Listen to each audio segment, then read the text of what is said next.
the Rays were out yesterday. They were off. The Yankees, they were playing, and they got absolutely obliterated yesterday. Yankees are really struggling right now. So Yankees losing 7-3 to Detroit. Now the Rays are a full game and a half up on the New York Yankees. And love to see it. Love to see it. The question we're going to get to is, and we're going to get to it in just a second, we're going to ask you, I'm going to give you some time here to text in your thoughts, and you can call in 888-388-0957. This is a tough one because I'm very much on the fence, Aaron. Right, and that's why the question is, and you're kind of the mediator here, I guess, and you'll be the middleman. How dangerous is that? Very dangerous.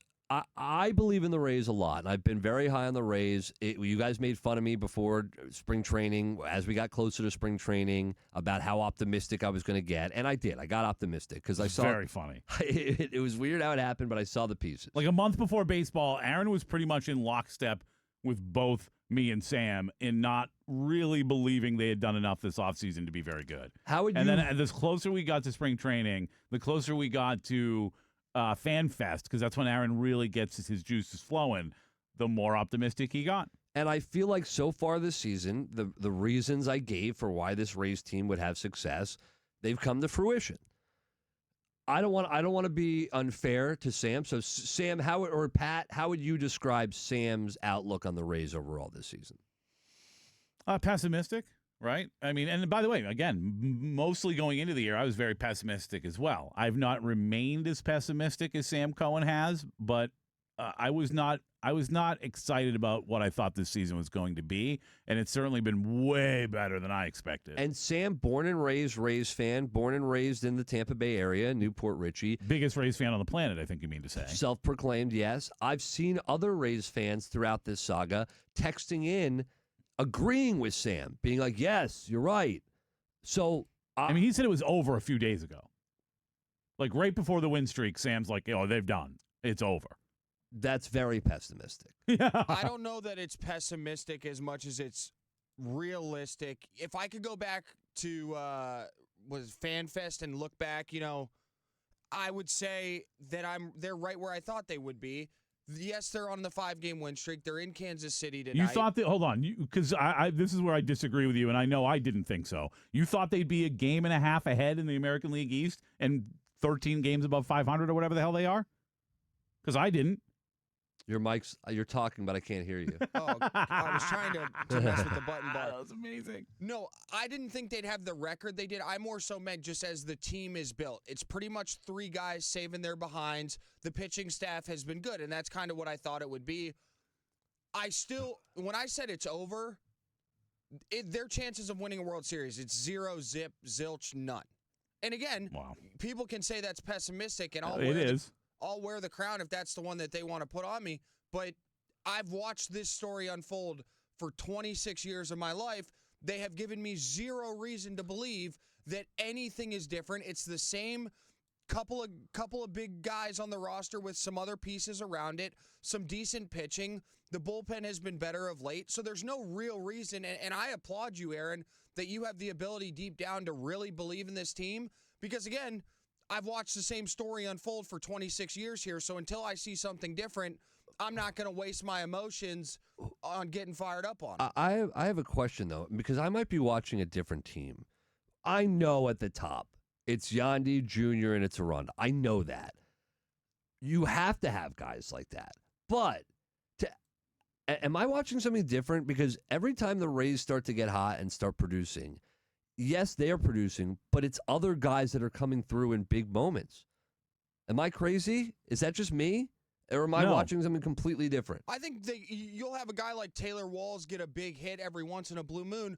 But to put it in perspective, Junior, Yandy, and Jonathan Aranda combined for almost 2/3 of all Rays RBIs. Yeah, but like when big moments, big hits, Johnny DeLuca has come up with big moments and big hits. Richie Palacios has come up with big moments, big hits. Ryan Valade has come up with big moments and big hits. Even with Junior being on a tear right now, Valade still has only 22 fewer RBIs than him in almost 200 fewer at-bats. Like, that to me says he's clutch. I haven't even mentioned Ben Williamson, who's come up in big situations. And, oh, yeah, everyone likes to rip on Cedric Mullins. How many home runs does Cedric Mullins have this season again? He's got 8. The Rays are 8-0 when Cedric Mullins hits a home run in a game. Chandler Simpson has come up with big moments for this team. He hasn't had a big moment in a month and a half. Yeah, guys are going to say he's struggling. For right, sure. he's struggling right now. Absolutely. But that's and they're winning. That's where I am with this team, and it's no disrespect to any of the guys. They have played very well to this point. I feared that what is coming is what happens every year when you don't have uber upper echelon talent. You can't consistently do it. But like, there's a reason that these guys aren't making more money somewhere else, right? And that's just the Rays way. And you're going to have 1 or 2 guys every year who can do it for the entirety of the season. But for the most part, that's not going to happen, which is why I still have yet to be massive on this team when I fear I know what's coming. On the DAE text line, it's fun to talk about the win streak. I get it, but let's add it up in September. Well, let's add it up right now because we're exactly halfway into the season, right? And listen, yes, some things could fall off, but they might not too. Right now, if you extrapolate it out, one of my favorite words, through exactly halfway through the season, they are on pace to win 96 games and have the best record in the American League. If you do that, are they the favorites to win the World Series? Absolutely not. Will I believe they're going to beat the Dodgers if it ends up the Dodgers and the Rays in the World Series? I will not. But to say they have no chance, it's just fraud. It's just not true. It's not true. So it seems like Pat's leaning more towards my side. Where are you on this? Are you more towards what with me where you have the belief in the Rays, or do you think I believe too much in the Rays? Do you think Sam's right by kind of having this pessimistic view on this team? 888-388-0957, 82945. Start your text with DAE. We're halfway through this season. I really think we can start having these conversations because next thing you know, we're going to be down the back stretch of this season. We're going to be getting close to September, and that's where we're going to have to see this team playing its best. But you bring up guys, they would have been paid. I think that's crazy. Oh, these guys, there's a reason they're not getting paid by other teams. Contributors like Johnny DeLuca was a big part of a trade that we made. So some of these guys are coming over here in trades, and it's not about teams just not signing But you them. referenced Cedric Mullins. He was a free agent. Ben Williamson was a low trade or a free agent. Correct. That was a steal. Ben Williamson was a steal. You're going to have the Rays get one of those every year. We have yet to even see him, but there's a reason that's he should an be back injury thing, soon. so that's different. But he wasn't signed by anybody for. But yet Cedric Mullins, if you're going to use that example, which I think is a fair example to use, the Rays are going to try to get guys that are. You buy low and you sell high. They've done that before. A lot of people would have said that about Nathan Eovaldi at one point. And you turn him around, and what happened with him? So many guys that have come through here, right? That's the Rays' MO. That's their motive. That's how they do things. And that should be highlighted as a positive, not a negative. They go bargain shopping. Like, that's just who they are and who they probably always will be unless we get this ballpark done and start making a bunch of money on it. Like the Victor Mesa Jr. that came literally from out of right field. And he's come up with some big moments for this team this season, even though he's not been great by any means, but he's come up with some big moments for them. So as long as you're contributing in a way throughout the season, and yes, you have the Junior and Yandy and Aranda combo at the top, and then you got Rasmussen, Martinez. McClanahan hasn't even touched the surface of what he's going to be. So how could you? I think it's crazy when people don't have the same feeling I have. I want to know and I've seen it from a lot of people. I've seen it from you over the years, especially when it comes to the New York Knicks. I've seen it now from Sam with the Rays. I see it probably most prevalent, and then because of who we are and where we are in Tampa Bay, I see it about the Bucks every single year, regardless if they're good or bad or whatever it is. This mindset that sports fans often have to just expect what they've always gotten, to just expect that what is going to happen next is what has always happened to me. It's weird. It's like everyone knows the girl growing up who always gets into like relationships with bleep heads, and they'll say like, "Oh, this always happens to me." Like, well, like it's a little different, but it's the same thing. You just live to expect to get what you've always gotten, and I don't like. A couple years ago, the year that Liam Cohen was the OC, and the Bucks for the most part had a very good year, right? It didn't end the way we wanted it to, but the year was certainly a lot better than we expected it to be. You and I were pretty optimistic on that team going in. Yeah. We were off by a game or two, whatever it was, as far as like our predictions before the season. But I specifically remember people texting this show, and it's this same mindset of expect to get what you've always gotten. Texting this show and saying to us, stop pretending to be optimistic about the Buccaneers. Like, we know that you're paid shills. So annoying. We know that you're just doing it for the radio. I don't get. Stop pretending to be optimistic about the Buccaneers. Like, and I was by like, the way, what are you doing? I wish I got paid for optimism. If I got It'd be paid pretty for cool, optimism, if I got paid for being this quote-unquote shill, I guess this year I'd be a rich man when it comes to the Rays because I believe in them. But there are many years where I have a lot of negativity around these teams. And then when you have that, people go, oh, you don't believe in this team. What are you doing on the radio? You don't have any belief. You can't freaking win. As T-Kraz would say, these people. Let's go to Kathy in Bradenton. Good morning, Kathy. Hi, guys. Good morning. One, I would be a millionaire as well if I got paid for my optimism. I've called before. I'm a fan since '98. Been at that first game with my boys. And I have to say, I believe. I'm tired of people pick every reason why not to believe. Let's just come together for our guys, and let's believe in our Tampa Bay Rays. I love our Rays. Everybody else, you need to get on board. Let's go, guys. Let's go. See, listen to Kathy. Yeah, Kathy, did you give Sam hell before he put you on hold? Nah, I mean, I have my enthusiasm for my Rays. I love them so much. So you got to hope, guys. Come on, let's believe Tampa Bay. Let's do it. I love it, Kathy. Thank you. But here's the thing, and I appreciate Kathy because she's very positive. Mm-hmm. You know me. I'm not a positive person. Yeah. Overall, I'm just not. So when you get this from me, it's not like I don't know if I'd call you a negative person either. You're just living this weird energy of angst.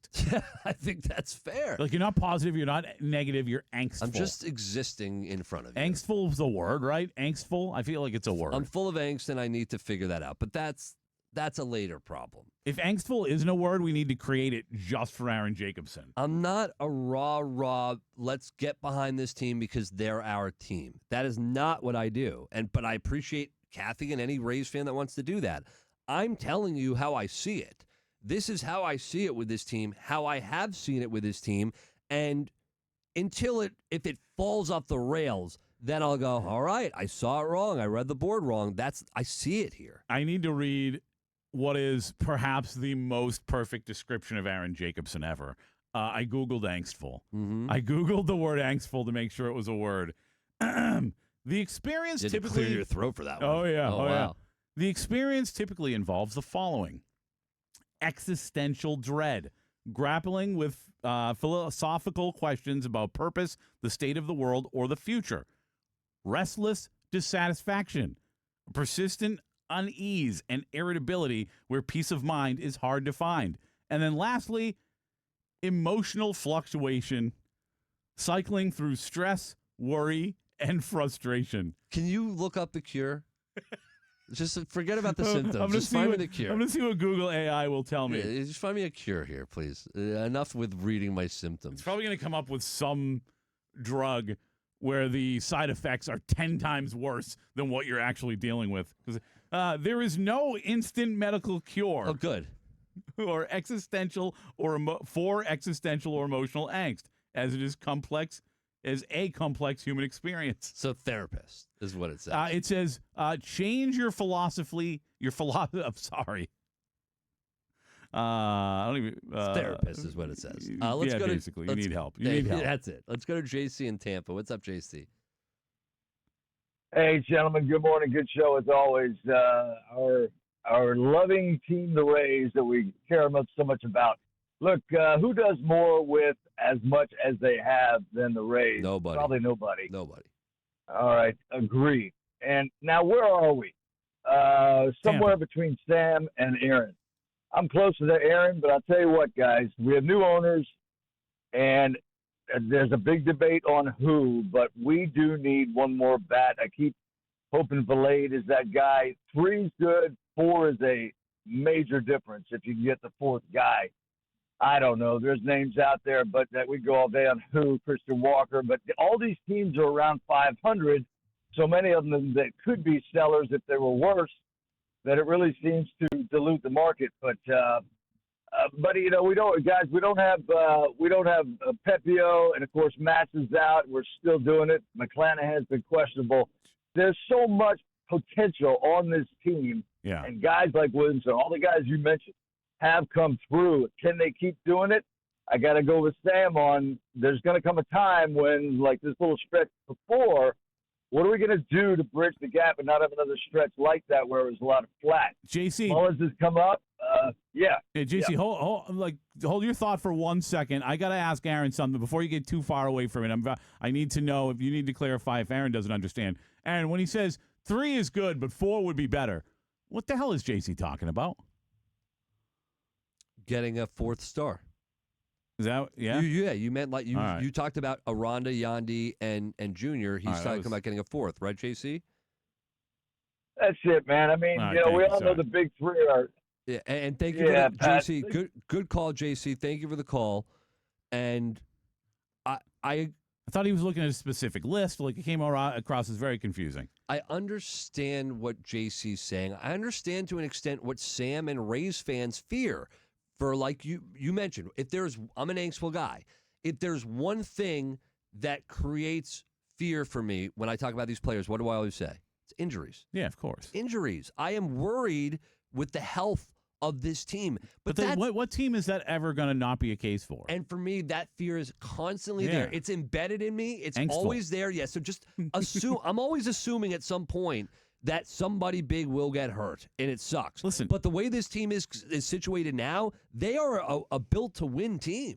No doubt about. Well, yeah, and I think they could be better for sure. But listen, we talked about over/under championships last week or whatever, and I took the under because they're that hard to win. Chances are none of these teams are going to win one in the next couple of years. That's just math, right? However, what do I always say? Like when a team makes the playoffs, and when I look at this team today, I'm assuming they're going to make the playoffs. Are they probably going to win the World Series? No. But if your team's in it and they have a shot, why wouldn't you believe? That's what we're here for. The opportunities to have a chance to win. And when you have an opportunity to have the chance to win, you should believe. Not because it's going to happen, not because it's probably going to happen, but because it could happen. It's like this this listener that texted in, this Rays fan. This is from the 863. Agree with Sam 100%. Coming from a lifelong Rays fan, also seen this movie too many times. So that's it. They're just it's just too many times for them, and they're just jaded. Pat, you kind of compared it to the girl who's been dating not so great guys. To me, and you said it's not fair, it's the same story I bet you Browns fans would tell you. It's the same story Lions fans would tell you. It's the same story. It's the same story I heard my entire life from Red Sox fans until they won a World Series and then went on to win multiple more. It's a story. I'm a Knicks fan. But look at Cubs fans that had 100 years that were alive. There are people out there that lived who were 99 and 100 years old, diehard Cubs fans, and never saw their team win. And that's just... So I don't call it pessimistic. I just call it, I don't look at this season right now as glass half full or glass half empty. The glass is just half. And whatever happens, happens. I'm going to continue to cheer on the Rays. You said 0%. That's how it is. That's not half. I don't know in any world how you could look at this, and everyone's feelings are inflated on this 5-game winning streak. I know what I watched the last, give or take, a month before that. The month before that. But that's where we're on such different spectrums of I think they can compete. I honestly think they can. Dodgers and National League's going to be tough, but I think they can run through the American League. You don't even think they have a good shot at making the playoffs. I think that, 2022 when they were one of the best teams in baseball and sputtered late and then they got swept in the wild card round to the Rangers? That happens.